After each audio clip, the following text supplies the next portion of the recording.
Qu'est-ce que l'oratoire concrètement peut apporter à notre société? Un ancrage dans la durée. En tant que prêtre, j'ai pas mal bougé jusqu'à présent. J'ai eu plus le sentiment, non pas de labourer en profondeur, mais de gratter en surface. Et le fait d'être véritablement enraciné permet, je crois, d'avoir un meilleur rendement, mais si c'est un peu ça, c'est de porter davantage de fruits. Voilà, on disait aussi que la stabilité permet d'accompagner la jeunesse sur le long terme, le patronage, le scoutisme, les différents établissements scolaires qu'on peut accompagner, et les familles aussi qui nous le disent, qu'ils se sentent soutenus par une présence stable qui ne partira pas, et aussi par une présence communautaire. Parce que on vit dans une maison, on appelle ça la maison, le lieu où on vit, c'est pas le presbytère, c'est la maison. On fait de la cuisine une semaine sur 4 à tour de rôle, parce qu'on est 4, du dimanche midi au samedi soir, faire les courses, les menus, la cuisine, en plus de nos ministères.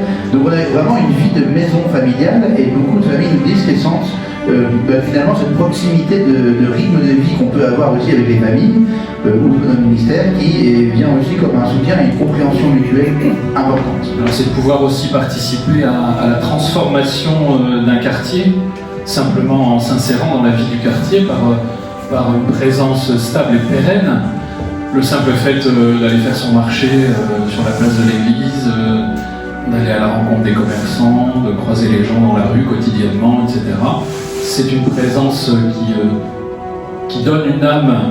Les gens l'attendent, entre autres, par rapport à l'église qui habituellement est fermée dans ce quartier. Voilà, ils attendent vraiment, ils nous le disent, une présence qui rende ce lieu ouvert, accueillant, habité.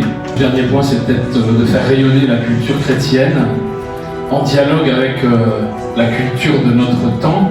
Angoulême, on l'a rappelé, c'est la ville de l'image, c'est la ville de la BD. Au cœur même du festival de la BD, chaque année, il y a un festival de la BD chrétienne où vraisemblablement il faudra qu'on prenne notre place parce que c'est tout à fait dans l'esprit philippin et l'esprit oratorien.